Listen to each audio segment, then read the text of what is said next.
Elecciones en Club 925, de lunes a viernes, de 7 a 8 a.m., con los invitados de la palestra política de El Salvador, conducido por William Meléndez. Elecciones en Club 925. Buenos días, bienvenidos a Elecciones 925 con William Meléndez. Es un gusto que nos acompañe en el inicio de la semana laboral. Es lunes 25 de enero de 2021. Estamos prácticamente, el tiempo está corriendo, un poquito más del mes y estaremos en elecciones para elegir obviamente a candidatos a diputados y alcaldes a nivel nacional, diputados a la Asamblea Legislativa y también al Parlamento Centroamericano. Así que y estamos ya prácticamente en ruta, entonces nosotros también con la reflexión, el análisis, la participación de los protagonistas de este importante evento electoral. Esta mañana vamos a conversar largamente con nuestro invitado también, porque desde su perspectiva, desde luego, y su currículum tiene una participación que nos permite explorar varios temas que son temas de actualidad sin duda alguna, además del tema estrictamente electoral, ¿no? Vamos a agradecer que está con nosotros acá en cabina de 92.5 el coronel José Antonio Castillo. Él es un coronel en retiro, candidato a diputado por el Partido de Concertación Nacional por el departamento de San Salvador, y es nuestro invitado a la primera media hora de este lunes en nuestra entrevista. Coronel Castillo, qué gusto que esté con nosotros esta mañana, bienvenido. Gracias, William, buenos días y un saludo a toda la audiencia. Pues estando aquí por primera vez en cabina, me siento muy contento de volver a estar junto a ti y pues expresar que vamos a tener una entrevista muy bonita. Bueno, excelente. Y antes de iniciar, obviamente recordarle siempre a nuestra audiencia, no tenemos el WhatsApp Club habilitado para que ustedes envíen su nota de voz, su mensaje de texto. Bienvenido, 74 34 95 38. Estamos también en la aplicación web. Usted solo debe ingresar nuestra transmisión en línea, www.miradio.com.sv, y ahí nos va a encontrar entonces junto a las radios hermanas del grupo, y ahí desde luego el primer icono que aparece, uno de estos, es de la 92.5, así que sean todos bienvenidos. Y antes de entonces entrar en materia, coronel Castillo, bueno, ayer una noticia bastante lamentable. Roberto Cañas, ex dirigente del FMLN, de la Resistencia Nacional en aquel momento, que era un hombre que estaba retirado del FMLN, pero estaba participando activamente en análisis político, económico y social, debido a que era un hombre que estaba preparado sin duda alguna como catedrático universitario, economista. Roberto siempre estaba pendiente, ¿no? De la convocatoria a los medios, y en mi caso particular, pues donde siempre he estado, pues él estaba con nosotros en el análisis. Y bueno, externamos a la familia de Roberto Cañas de verdad nuestra solidaridad, nuestro pésame, coronel. Así que usted también compartió en algún momento set junto a Roberto Cañas. Sí, recordar de que estuvimos juntos en una entrevista contigo, junto a Roberto Cañas, cuando estábamos analizando todavía las elecciones presidenciales en las que precisamente ganó el actual presidente de la República. Roberto Cañas también firmó uno de mis libros como candidato no partidario, y esa hojita yo no la entregué al Tribunal Supremo Electoral, la tengo guardada de recuerdo. Bueno, ahí está, pero bueno. Sentido pésame para la familia. Así es. Bien, coronel, entonces, a ver, hablemos un poco, ¿en qué año fue que se retiró entonces de la estructura militar? Usted se retira con el rango de coronel, desde luego, ¿no? ¿En qué año? Y es decir, estamos hablando con alguien que participó directamente en el pasado conflicto armado, ¿no? Sí, yo me retiro en el diciembre del 2015, con el grado de coronel. Me retiro como jefe del E5 del Estado Mayor General del Ejército. Y sí, participamos en el conflicto armado desde la ofensiva de 1989. Ahora bien, decide dar el paso, ¿no? a la actividad política. Un poco, ¿qué es lo que le genera en usted, digamos, esa necesidad de participar activamente en política y hacerlo desde el Partido de Concertación Nacional? Bueno, primeramente yo creo que quizá ya traía en mis genes algún tipo de inclinación hacia la política. Yo recuerdo que en un documento que elaboraba la Escuela Militar de manera, era una parodia prácticamente de las cosas que le pasan a los cadetes, el anuario de segundo año de 1987 escribió esto y decía: si usted desea incrementar sus conocimientos de historia geografía, religión, arte y política, consulte al caballero cadete José Antonio Castillo. ¿Ah, sí? Ya tenía un poco de la vocación entonces marcada. Sí, ya venía algo. Interesante, ¿no? Y el ingreso al ejército, porque lo hace en medio de una situación de conflicto, ¿no? O sea, cuando usted ingresa a la escuela militar, ¿qué año fue? 1986, ingresamos un 20 de enero, prácticamente hemos cumplido 35 años de haber ingresado a la escuela militar, y pues la promoción LX1 es la que ingresó el 20 de enero de 1986. Algunos todavía siguen de alta, están en el alto mando de la institución, otros, la gran mayoría, ya estamos retirados. LX1 en romanos, que sería sí, 50, romanos, 60, 61, ¿no? La 61. Ok, excelente. Bien, a ver, entonces, ¿por qué el Partido de Concertación Nacional? Uno dice, bueno, hay diferentes partidos políticos, pero ¿por qué se inclina entonces y decide, voy a correr entonces con el Partido de Concertación Nacional? ¿Cuál es la afinidad fundamental, coronel, con el PCN? Bueno, primeramente el PCN fue fundado por un militar, fundado por el coronel Julio Alberto Rivera. Si hablamos de toda la cantidad de obras que deja el PCN, que tiene que ver con la construcción de presas hidroeléctricas, carreteras, más de 4.000 escuelas, la ley de universidades privadas, los mercados, prácticamente se puede decir que casi todo lo que el país todavía tiene se construyó durante el periodo del PCN. ¿Y eso no es demasiado pretencioso decir que el PCN logró hacer todo eso? Quizá en su momento logró mucho.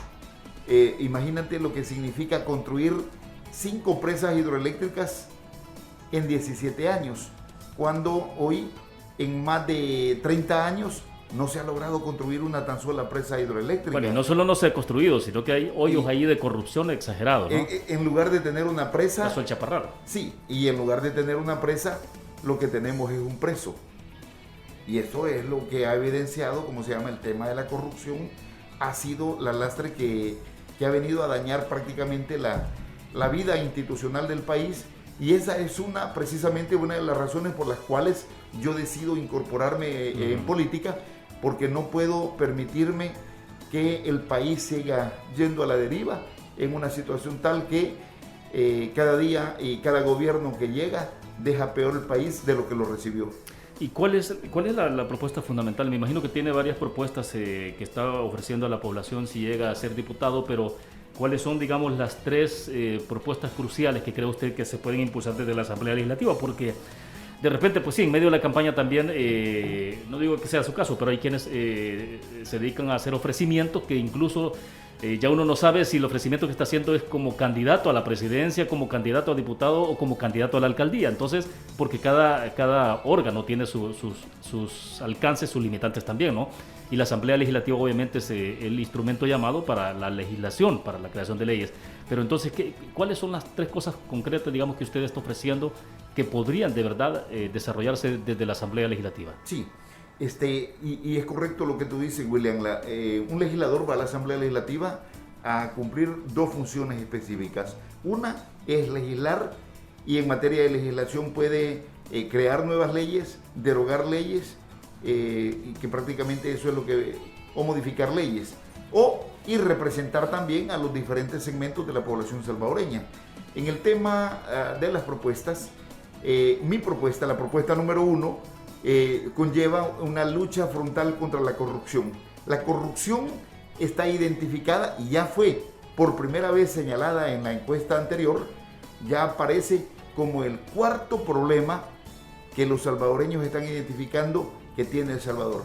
En realidad no es el 4º problema, siempre ha sido el problema número 1, la corrupción. Bueno, pero es que hay que decirlo, en el pasado el tema de corrupción ni siquiera aparecía reflejado en las encuestas. No aparecía. En el tiempo eso se fue modificando y fue convirtiéndose en un tema ya de alguna forma de preocupación de la gente, ¿no? Porque sí, obviamente la corrupción al erosionar los fondos públicos elimina la posibilidad de hacer más escuelas, de hacer más centros de salud, etcétera, ¿no? Entonces, pero es interesante porque en el tiempo eso se ha ido transformando un poco. ¿Usted cree que a estas alturas efectivamente, como podrían mostrar las encuestas, hay un poco más la gente puede estar más preocupada por el tema de la corrupción y por lo tanto decir en función de quiénes son, digamos, más honestos, más transparentes, decidir su voto? No, claro que sí. Y fíjate que cuál ha sido el rol histórico que la corrupción ha jugado en los diferentes gobiernos de El Salvador.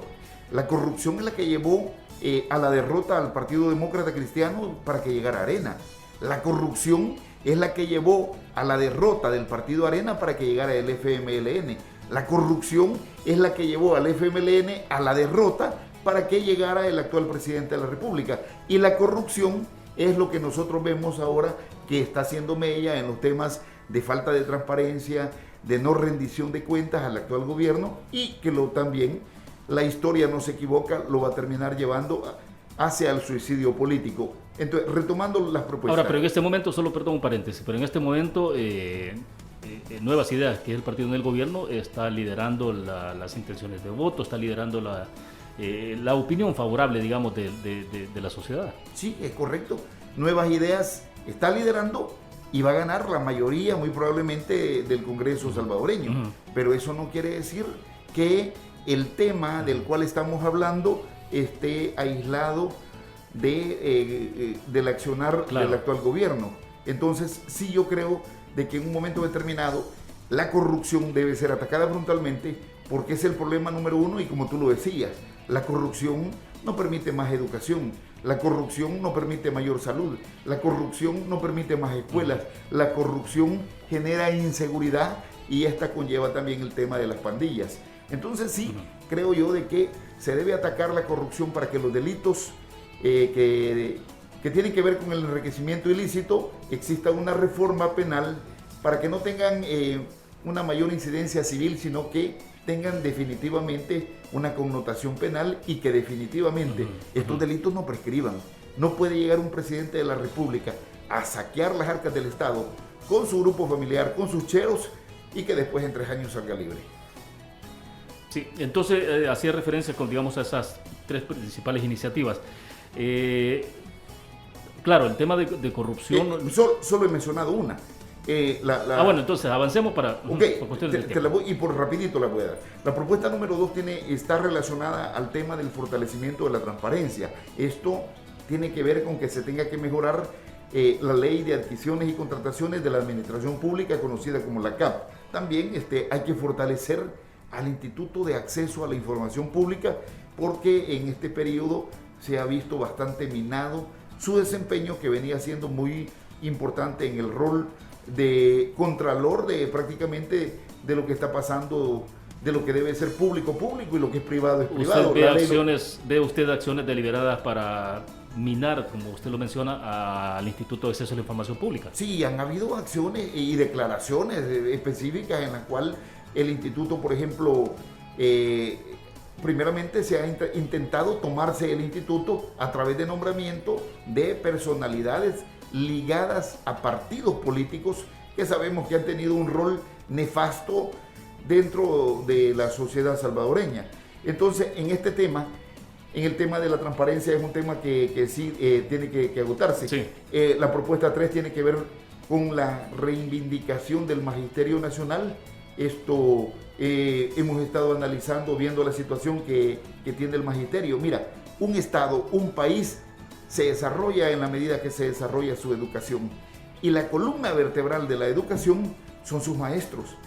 Si los maestros están en una situación ahorita complicada en su situación salarial, y vemos nosotros que es posible, factible, que haya un incremento de la cuota que pone el Estado en el tema de salud para bases magisteriales, si vemos cómo están las condiciones laborales de los maestros y si vemos la seguridad que tienen los maestros. Un dato bien importante, William: el 100% de los maestros están extorsionados en El Salvador, y eso reduce el poder adquisitivo de su salario. También el tema de las pensiones de los maestros, que tenemos más de 1,000 maestros que no pueden retirarse. ¿Por qué? Porque están ganando aproximadamente entre $900 a $1,000, y si se retiran, la pensión que les va a quedar va a ser de $300, y esto es un problema muy serio que está discutiéndose. Claro. La propuesta 4 tiene que ver con el tema de reformas a la ley de veteranos. La propuesta 5 es muy importante porque tiene que ver con la protección al medio ambiente. Mira, en este país se habla mucho de que hay ausencia del recurso hídrico del agua. Sí. Yo les digo, el agua no va a caer por decreto, el agua no va a caer porque sea un derecho humano. Claro. El agua va a caer cuando tengamos reforestado El Salvador, y para eso hay que crear o impulsar una ley especial de reforestación nacional que venga a futuro, dentro de los próximos 10, 25, 50 años, a mejorar las condiciones de nuestro país. Y por decreto sí se puede empujar iniciativas que mejoren la administración del recurso hídrico, la reforestación de cuencas y demás, ¿no? O sea, eso sí se puede hacer desde la Asamblea. Eso sí se puede hacer desde la Asamblea. Y por último, tenemos estoy metido en la propuesta 6, que tiene que ver con la lucha por impulsar los derechos políticos de nuestros hermanos, nuestros compatriotas en Estados Unidos. No puede ser de que a este segmento muy importante de población que viene a contribuir a las finanzas del Estado, a la economía nacional, con más de 5,000 millones de dólares, les neguemos el derecho constitucional que tienen ellos a emitir su voto. Hoy en esta elección no podrán votar desde el exterior. ¿Por qué? Porque pasó 3 años y la Asamblea Legislativa no quisieron legislar con debida antelación sobre el tema, no fueron capaces de asignar los recursos presupuestarios para que se haga efectiva la votación desde el exterior, y estos son temas que vienen específicamente a traer consecuencias de que le estamos negando derechos políticos a salvadoreños por su razón de estar fuera del país. Sí. Bueno, interesante. Coronel, hay también otros temas que son temas de coyuntura, sin duda alguna, que decíamos al principio, usted también lo conoce, le da cierta experticia, bueno, no cierta, sino que le da experticia para poder opinar sobre algunos temas, ¿no? Que son temas de coyuntura muy sensibles. El fin de semana anterior, el pasado sábado, como lo está haciendo de manera rutinaria, el vicepresidente de la República, Félix Ulloa, convocó a través de la Comisión Ad Hoc que estudia reformas constitucionales a representantes del Estado Mayor de la Fuerza Armada. Obviamente estuvo ahí el ministro de la Defensa, Francis Merino Monroy, estuvo el general ex ministro de la Defensa, está en retiro desde luego, el general estuvo ahí. Otto Romero, perdón. Y entonces saltó una propuesta, ¿no? Que de repente saltó así como nadie se lo esperaba quizás, y es que el ministro de la Defensa, en términos prácticos, digamos, lo que propuso fue una reforma constitucional que le permita a la Fuerza Armada involucrarse ya en la parte política, ¿no? En actividades políticas, que es lo que tiene vedado en función de las prohibiciones limitantes que establece la Constitución de la República. Entonces abordaron ese punto, que es sumamente sensible, sin duda alguna. Usted me dará su opinión sobre eso. Y también el otro punto que se tocó fue la posibilidad de establecer de manera obligatoria el servicio militar, como ocurre, decía él, en otros países. Son dos temas, sin duda alguna. El primero, coronel, ¿qué implicaciones tiene eso? ¿Qué consecuencias tiene? ¿Qué significaría, digamos, el que se pueda establecer ya a través de un mandato, hacer una reforma a la Constitución que elimine esa prohibición constitucional que está ahora de que la estructura militar se pueda involucrar en actividades políticas? Yo considero de que la Fuerza Armada, en el artículo 212 de la Constitución de la República, está definida la misión constitucional que tiene, y así debe seguir teniéndola. Creo de que no es oportuno y que es contraproducente realizar una reforma constitucional que vaya en el sentido de asignarle un rol político a la Fuerza Armada, porque esto va a terminar desnaturalizando a una institución que desde la firma de los acuerdos de paz ha venido creciendo en aceptación y en apoyo por parte de la población, y que pues a estas alturas siempre sigue gozando de un respaldo, pero que el participar políticamente de la institución armada, esto puede traer consecuencias posteriores a la institución, en el sentido que se pueda, por parte del instrumento político que en el momento esté gobernando, o el ejecutivo que tenga bajo su mando la conducción política de la institución armada, cometer excesos que puedan posteriormente dañar la institución armada y ponerla en el pico de una situación en la cual se pida la desaparición de la Fuerza Armada. Que este último punto no es nada nuevo, ¿no? En el pasado, recuerdo, en el contexto del debate que había como uno de los puntos de discusión durante los acuerdos de paz, la discusión de los acuerdos de paz, era justamente ese tema, ¿no? La reestructuración de la Fuerza Armada, establecer esa limitante constitucional, y la otra, obviamente, era una tendencia que había, una corriente que era, obviamente, liderada por el FMLN en su momento, era la abolición del ejército, ¿no? Como ocurre en Costa Rica. La pregunta es la siguiente: ¿usted cree que esta propuesta, por ejemplo, que se ha lanzado el pasado fin de semana, en esencia podría terminar derivando en fortalecer la opinión de aquellos que están a favor de que mejor se disuelva la Fuerza Armada? No, yo creo que sí, que en esa línea va. Y que mira cómo los anticuerpos que la institución armada pudo haber tenido en el pasado. Como tú perfectamente lo has mencionado, la Fuerza Armada en el proceso de diálogo o negociación para la firma del acuerdo de paz, el FMLN pedía la desaparición de la Fuerza Armada. De hecho, el FMLN dejó una cláusula donde se reservaba el derecho de continuar exigiendo la desaparición de la Fuerza Armada. Que la propuesta inicial del FMLN en la mesa de negociación justamente era esa, ¿no? La disolución de la Fuerza Armada. Las propuestas fueron tres, William. Uno, la primera, que la Fuerza Armada desapareciera. Eso no se pudo lograr de acuerdo y no fue factible, o sea, no hubo aceptación por parte del gobierno para que la institución armada desapareciera. Entonces el FMLN pidió que la Fuerza Armada fusionara el ejército regular constitucional con el Ejército Nacional para la Democracia, que llamaban ellos así, a la estructura insurgente del FMLN. Sí, claro. Tampoco fue factible, y entonces lo último que pidieron fue la desaparición de los cuerpos de seguridad pública y de los batallones de infantería de reacción inmediata, y eso sí es lo que se concedió. El tiempo ha permitido ver que el acuerdo de paz, si tiene una falla, es en el sentido de que dejó sin seguridad al Estado salvadoreño. Habían más de 200,000 miembros de la Fuerza Armada, incluyendo el servicio territorial, que le daban seguridad al Estado, y que al derogarse y suprimirse estas instituciones, lo que pasó fue de que, y no estar lista la nueva Policía Nacional Civil, fue dejado un vacío de poder que posteriormente fue llenado por estructuras ligadas a narcotráfico, pandillas y crimen organizado. Sí, ahora bien, uno pensaría que de repente puede estar haciéndose otra lectura muy distinta a la que, digamos, usted sugiere en este momento, y es en el siguiente sentido.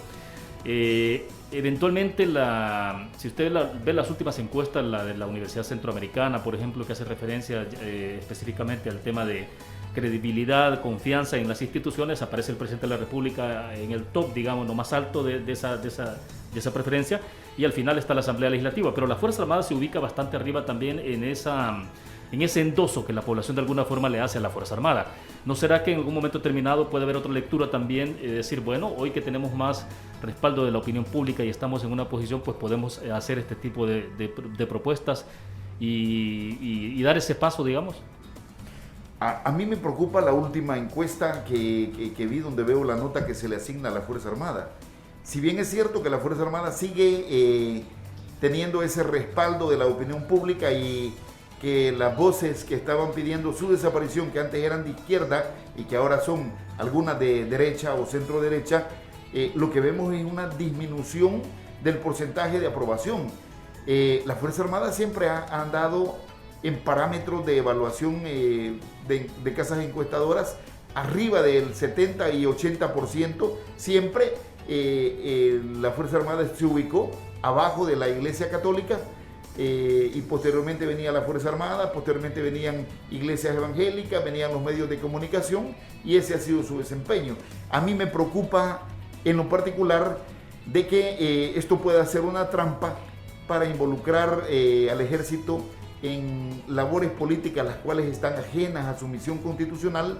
Considero de que la misión constitucional de la Fuerza Armada, tal cual está correcta, donde señala que la Fuerza Armada es apolítica, es profesional, apolítica, obediente y no deliberante. Pero en la parte de la politicidad de la institución armada, precisamente este accionar político de la institución puede, traernos situaciones en las cuales podamos enfrentar un descrédito a futuro, y que la correlación política internacional pueda presionar posteriormente porque la institución armada no sea bien vista. A mí me preocupa seriamente. Mira, antes los que pedían la desaparición de la Fuerza Armada eran sectores de izquierda que han sido los enemigos tradicionales de la institución armada. Hoy vemos sectores de derecha y centro derecha que se unen también a esto. Y si esto vemos un giro de la geopolítica de los Estados Unidos, puede ser que tengamos una situación en la cual a futuro podamos traer consecuencias negativas para la institución armada. Porque uno piensa, bueno, la administración Biden no parece que esté interesada en que haya una vuelta atrás en algunos avances que han habido en el país en términos de democracia. Por ejemplo, justamente que era la parte de ir delimitando la participación de la Fuerza Armada en esas actividades.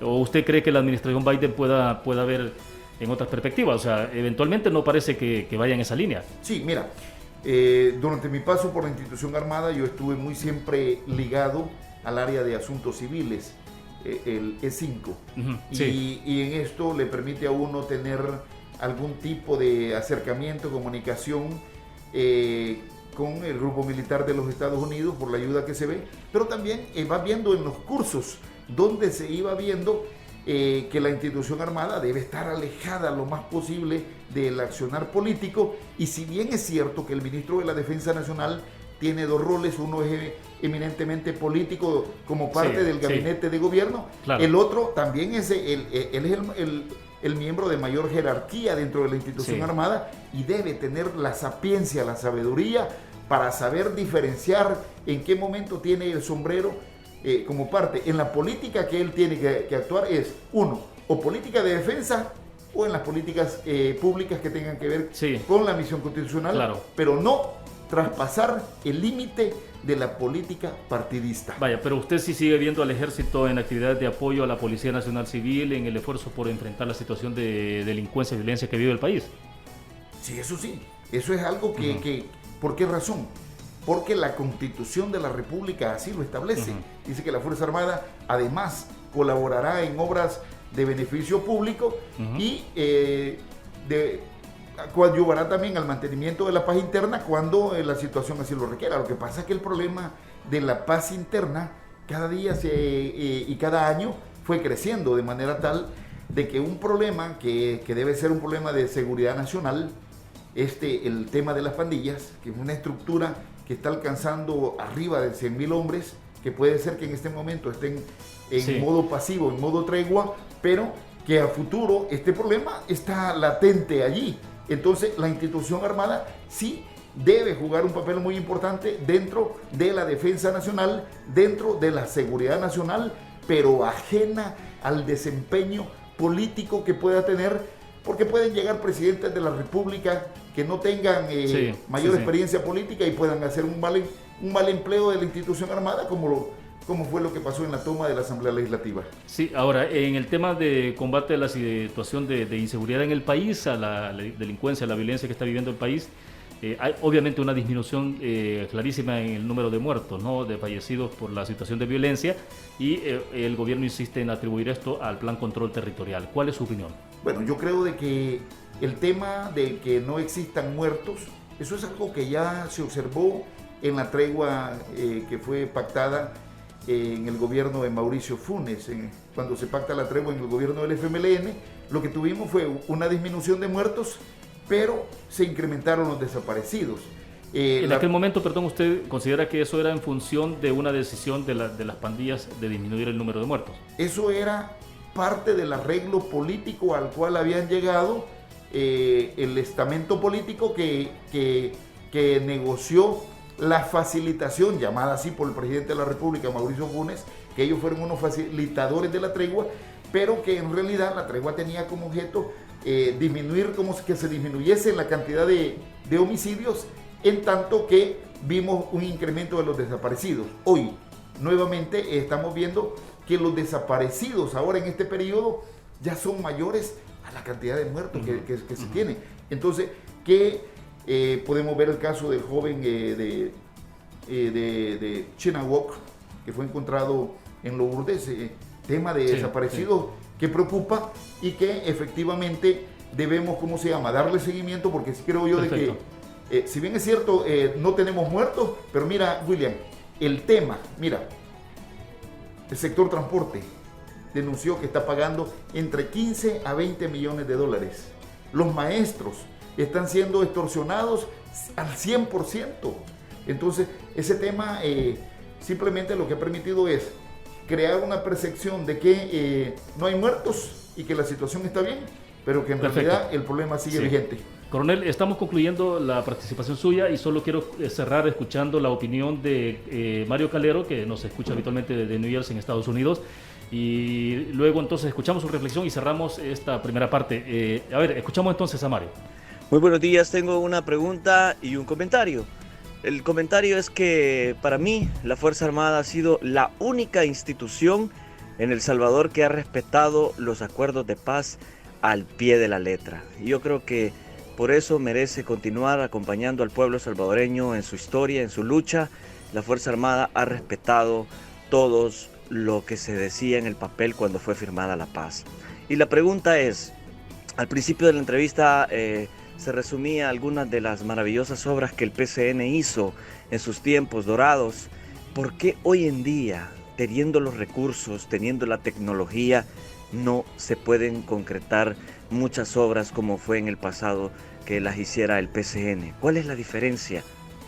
Bueno, excelente. Cerramos rápidamente con su respuesta. Yo le contesto. Mira, el tema por el cual los gobiernos no construyen ahora es por el tema de la corrupción. La corrupción es la que, o sea, ¿por qué la presa del Chaparral no se construyó? Porque debía costar una cantidad y la corrupción la lleva a duplicar esa cantidad y al final no se termina construyendo. Es la corrupción, el cáncer del Estado que está cercenando a los partidos políticos y a los gobiernos de turno, y eso es la razón por la cual no se construyen más obras como en el pasado. Bueno, excelente. Gracias a Mario Calero por la participación. Coronel, gracias, Mario. Gracias a usted por haber estado con nosotros esta mañana acá en Elecciones 92.5. Muy gentil. Gracias, William. Un saludo a toda la audiencia y esperamos estar de nuevo cuando sea invitado. Excelente. Nos vamos a la pausa. Regresamos con el doctor Ricardo Lara, candidato a diputado por el Partido Arena. Volvemos. Elecciones. Con William Meléndez en 925 Club. Sintonizas Elecciones con William Meléndez en 925 Club. 7:35. Gracias por continuar en Elecciones 92.5. Como dijimos, en la primera parte obviamente íbamos a desarrollarla con un candidato a diputado. Ya estuvo con nosotros, es el coronel Castillo, candidato a diputado por el Partido de Concertación Nacional. Ahora la media hora final la dedicamos a conversar con el doctor Ricardo Lara. Él es candidato a diputado por el partido Alianza Republicana Nacionalista Arena. Es médico de profesión, obviamente activo. De alguna manera ustedes lo conocieron en el pasado también, pues fue como el presidente de Fosalud. Bueno, ya nos explicará el doctor, ¿no? Director general, presidente de Fosalud. Así es, ¿verdad, doctor? Bienvenido, ¿qué tal? Un gusto. Hola, muchas gracias por el espacio, William. No, lo que yo fue el primer director ejecutivo del Fondo Solidario para la Salud, Fosalud. Exacto. Y como tal me tocó toda la creación e implementación de lo que hoy en día es Fosalud. De hecho, yo escucho muchos que están hoy en día en política que para ellos es un orgullo decir no tengo pasado político. En mi caso, yo sí tengo pasado político, del cual me siento muy orgulloso de lo que he realizado por mi país. Y hoy en esta ocasión pues estoy decidido a participar de lleno en esta contienda por una diputación. Sí. Desde un inicio he dicho, William, que sin la pandemia Ricardo Lara no estuviese participando en política, pero la pandemia me llevó a tomar la decisión de poner mis conocimientos al servicio de la población salvadoreña desde otro ámbito, como es donde se toman las decisiones, donde se hacen las leyes y donde podemos hacer una transformación a todo lo que hemos vivido en el año 2020 con torno a la pandemia, y algo que va para largo, que no se va a terminar en poco tiempo. Sí, y sin duda que vamos a tener unos minutos para conversar sobre esos temas de actualidad, cómo es la situación de la pandemia, cuál es su perspectiva de cómo se está enfrentando la pandemia eventualmente. Yo creo que eso es, obviamente, que son preguntas obligadas, sobre todo por su especialidad, ¿no? Ya con el coronel Castillo, que obviamente es un militar en retiro, hablábamos sobre otros temas de actualidad, como tenía que ver la reforma constitucional que se sugiere para que la Fuerza Armada pueda participar en actividades políticas. En el caso suyo, obviamente, por su expertise, es el tema del enfoque de salud, sin duda alguna, ¿no? Lo hemos visto activo escribiendo en el diario de hoy, opiniones de repente bastante punzantes sobre el tema de de cómo se está abordando la pandemia. Pero antes de eso, a ver, díganos, porque se mantuvo entonces, ¿en qué momento se inscribe en el Partido Arena? ¿Su inscripción es reciente o tiene ya varios años? Fíjese de que cuando fui invitado a participar en la creación de FOSalud, que fue una invitación eminentemente técnica, en aquel momento en mi vida se me había pasado por la cabeza involucrarme en política. Fue bastante complejo el estar trabajando sin ser político en asuntos políticos con personas políticas. Sí.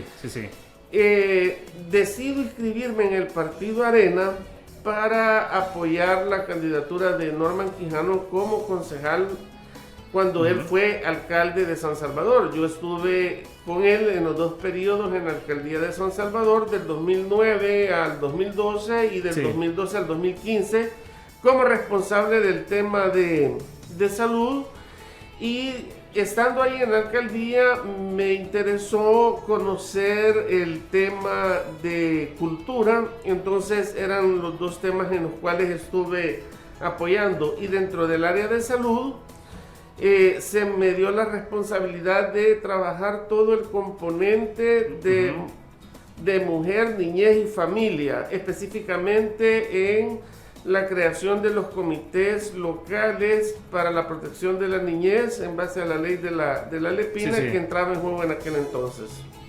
Sí, y entonces, pero fundamentalmente, ¿qué lo mueve a participar en política? Me refiero a este paso de lanzarse ahora como candidato a diputado. ¿Qué fue lo que lo movió? Obviamente ya tenía usted esa inclinación, ¿no?, a estar activo de alguna manera, haciendo política partidaria y trabajando entonces en esos esfuerzos anteriores. Bueno, realmente les soy sincero, como lo dije desde un inicio, sin pandemia no me hubiese involucrado nuevamente en política, y más en estos tiempos que tenemos que ser sincero, William. Las redes sociales se prestan para llenar de troles, insultando, calumniando, difamando, pero creo que siempre tenemos que haber salvadoreños que tenemos que hacer un contrapeso. No todo puede ser ni es color de rosa, pero particularmente con lo de la pandemia, lo que me llevó a la decisión de inscribirme para una candidatura, para una diputación, fue el ver el abandono en el que fuimos sometidos. Fíjese que el actual gobierno, el ejecutivo, habla que 30 años no se ha hecho aquí, 30 años no se han hecho allá, 30 años de abandono, 30 años, pero jamás, ni juntando, ni sumando los 30 años que ellos hacen mención, hemos visto las atrocidades y los horrores que hemos vivido en los últimos prácticamente 2 años, que es lo que lleva de gestión el actual gobierno. Y que déjeme decirle algo que es bien importante, que el pueblo salvadoreño no debe de olvidar. El presidente no puede decir que para él la salud pública es prioridad, porque cuando él toma las riendas el 1 de junio, si realmente hubiese sido una prioridad, nos hubiera puesto un ministro de salud de la altura que necesitaba el momento. Nadie se imaginó la pandemia que íbamos a vivir, y con esta pandemia la historia cambió, pero en su inicio, el tema de salud pública, la salud del pueblo salvadoreño, para el presidente de la República no era prioridad. ¿A qué me baso? A quien puso de ministro. Una persona sin la preparación, sin la experticia, sin la capacidad para un ministerio tan grande, tan complejo, tan demandante. Doctor, pero digamos, escuchando ese planteamiento, uno diría, bueno, pero entonces, ¿por qué a pesar de eso entonces el presidente de la República, su partido, goza de un alto nivel de popularidad, de aceptación dentro de la gente, pero también de preferencia electoral? Las últimas encuestas indican obviamente cuál es el posicionamiento fuerte que tiene Nuevas Ideas, el mismo presidente de la República. Entonces, ¿cómo se explicaría eso? Bueno, estamos en una época, William, en la que las redes sociales aguantan con todo, ¿verdad? Los Twitter aguantan con todo, las fotos aguantan con todo. El aparataje comunicacional que tiene el Ejecutivo definitivamente es algo nunca visto en la historia reciente de los últimos 30 años de El Salvador, y si a esto le sumamos que la pandemia la instrumentalizaron para encerrar a la población y hoy estar llevando eventualmente cajas con productos alimenticios a la población, le va a incrementar los índices de popularidad. Mas sin embargo, yo estoy seguro, sin temor a equivocarme, que todos aquellos que vieron a sus seres queridos morir en los parqueos de los establecimientos de salud mientras se tomaban las decisiones de qué íbamos a hacer en la pandemia, mientras el personal de salud se contagiaba a diestra y siniestra, si mire, los muertos siguen a la orden del día. ¿Por qué se ha confidencializado la información? A mí me han cuestionado en más de alguna ocasión porque me dicen, vos nunca hablas mal del Hospital El Salvador. El Hospital del Salvador salva vidas y es obligación del Estado que salve las vidas. Lo que sí puedo criticar es de ese hospital, ¿por qué han ocultado la información? ¿Por qué? ¿Qué tipo de información ve usted que se ha ocultado? Bueno, nadie tiene conciencia cierta cuál es el índice de mortalidad que ese hospital está reportando. Aquí nadie sabe con exactitud. ¿Solo de ese hospital o en general? En general, pero en el Hospital El Salvador en particular, en cuanto a su funcionamiento, nadie sabe nada. Los han hecho firmar a los trabajadores de salud dentro de su contrato una cláusula en la que tienen que guardar total sigilo de todo lo que ocurre ahí adentro, cuando que tendría que ser información de acceso público para los que estamos en el área de la investigación, para los que... Justamente, ¿qué tipo de información es la que se requiere? Porque la información sirve para tomar buenas decisiones. Obviamente hay información que uno supone que no sería de interés de la gente, pero hay una que tiene que ver con datos estadísticos importantes, porque no sé, yo no soy experto en la materia y usted es el experto en esto, pero uno piensa, si usted va a intervenir un municipio, por ejemplo, o una comunidad, es a partir de información precisa y concisa que tiene, de que ahí hay un alto nivel de incidencia, por ejemplo, pienso yo, de casos de COVID, ¿no? Que hay un alto nivel de transmisibilidad, entonces usted dice, vamos a intervenir ahí, y eso no tendría por qué ser oculto, o sea, vale. Pero ¿qué es lo que qué cree usted que está fallando en esto? Bueno, mire, el ocultar la información es porque no quieren aceptar el fracaso del manejo de la pandemia. Y le voy a poner un ejemplo. Usted puede escuchar de pronto y ver en las noticias que sale los 5 municipios con mayor contagio de COVID. Pero es que no se puede comparar la población de Soyapango con la población de Caluco. Claro, usted no puede, claro. O si quiere pongámoslo más fácil, usted no puede comparar la población de Soyapango con la del Paisnal. No puede comparar la población de San Marcos con la población de Apopa. Para eso epidemiológicamente existe una unidad de medida que se llama tasa, en la que usted puede decir, bueno, en el municipio de Santo Tomás, a pesar que es un municipio pequeño, sí. Por cada 100,000 habitantes nos está golpeando la pandemia de forma tal en nivel de contagio que tenemos que tomar acciones preventivas de intervención totalmente diferentes a las que tendríamos que tomar en una ciudad más grande.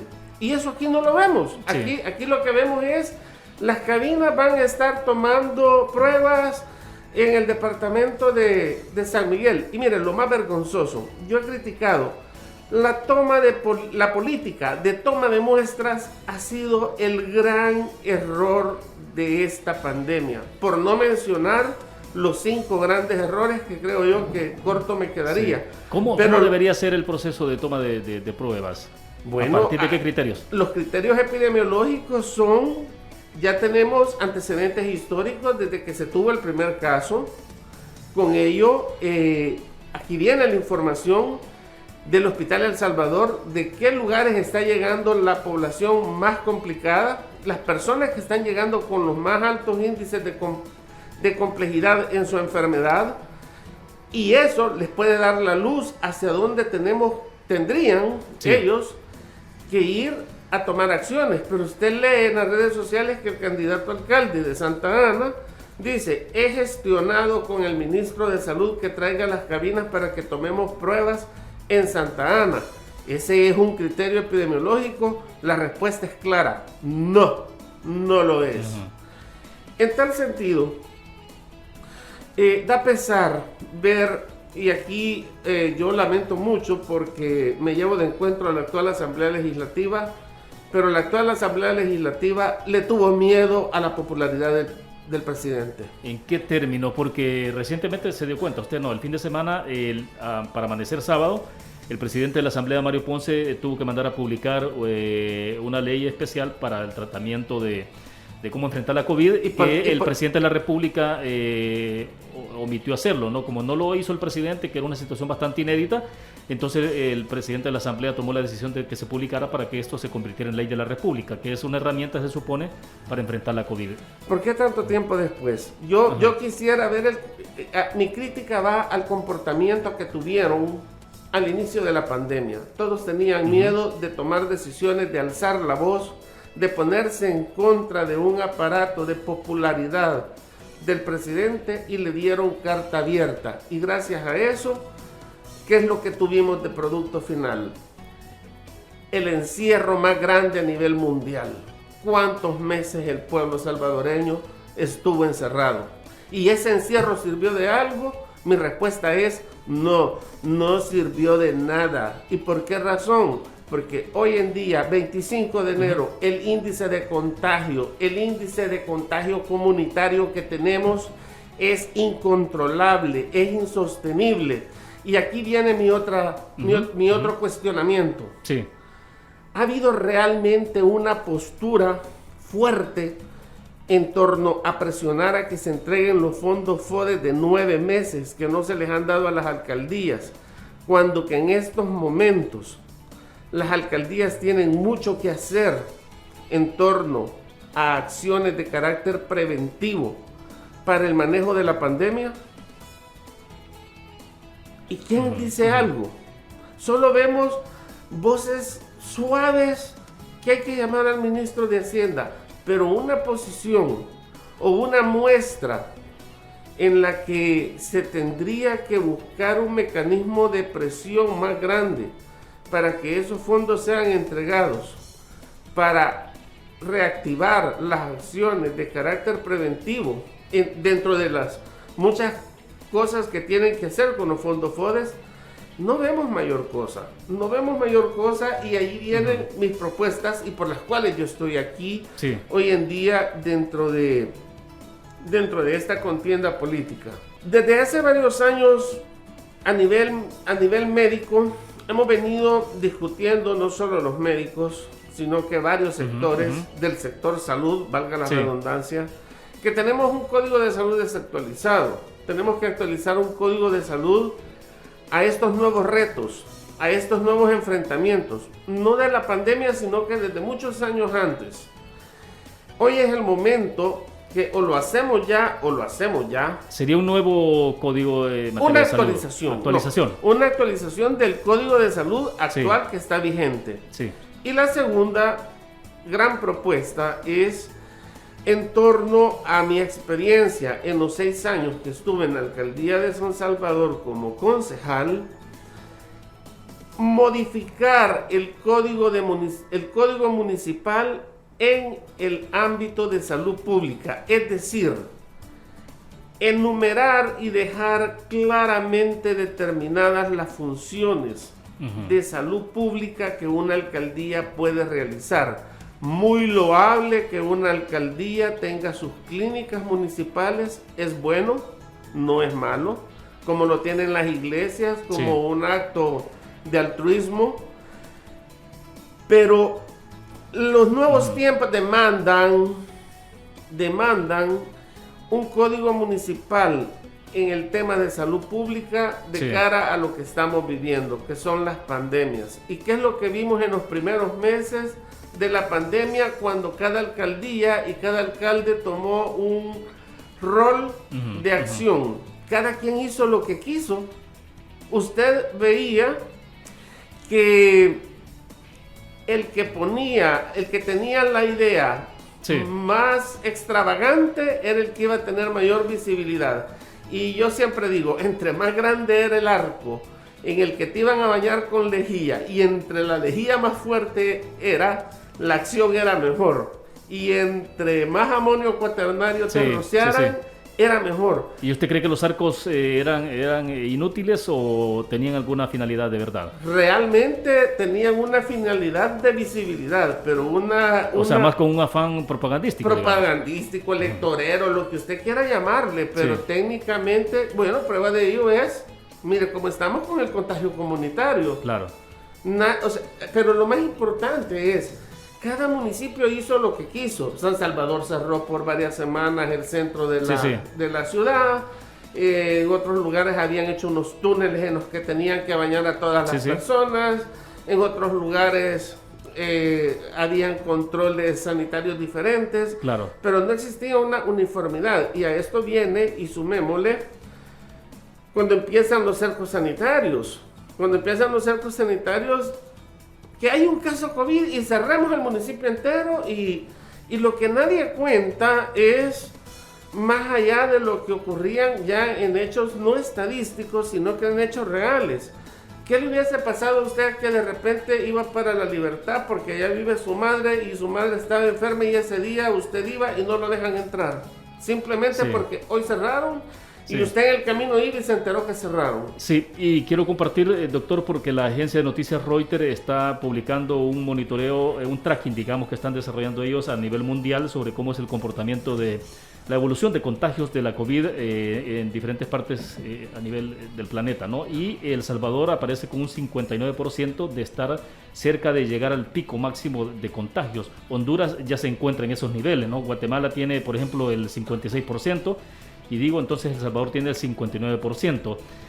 ¿Cómo se está observando esto entonces de la evolución de cómo ha ido avanzando el coronavirus en el país? Algunos sugieren de que, bueno, obviamente cuando uno ve la estadística, que por cierto, voy a tratar de abrirle en este momento la estadística oficial. Estadísticas oficiales poco reales, poco creíbles, sumamente cuestionables. La de este día, por ejemplo, está que el sitio oficial para el 25 de enero hasta las 12:45, es decir, las 0 horas de este día. Habla de un resumen de casos para el día de ayer de 261 casos nuevos, 228 personas recuperadas, 11 personas fallecidas, que es un dato que ha ido en incremento en las últimas semanas, el número de fallecidos y de contagios. ¿En qué escenario es el que estamos entonces realmente, doctor? ¿Y qué implica esto? ¿Qué acciones habría que tomarse de inmediato para poder contener un poco esta ola que va en crecimiento? Bueno, en primer lugar, lamento mucho que puede en este país más la pasión que la razón. Mire lo que ocurrió el día de ayer. Un partido de fútbol despertó pasiones. Yo tengo un par de fotos que tomé de Twitter de personas sin mascarillas en grandes aglomerados. Sí, sí. Hay un desbordamiento que en este momento, si tuviésemos que estar recogiendo la cosecha de los grandes sacrificios que se nos sometió en el año 2020, a partir del mes de marzo, no tendríamos que estar como lo mal que estamos. ¿A qué voy? O sea, no es proporcional entre las medidas que se adoptaron entre las medidas con el resultado exactamente, entre las medidas que se tomaron en marzo del 2020 y que nos jalaron hasta prácticamente. Bueno, yo creo que el presidente hubiera querido seguirnos teniendo encerrados a estas alturas.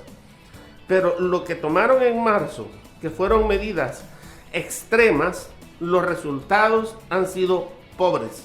Pobres porque estamos en un nivel de contagio inmanejable, insostenible, en un nivel de contagio que el rating habla de un 59%, pero de la información oficial de la cual todos dudamos.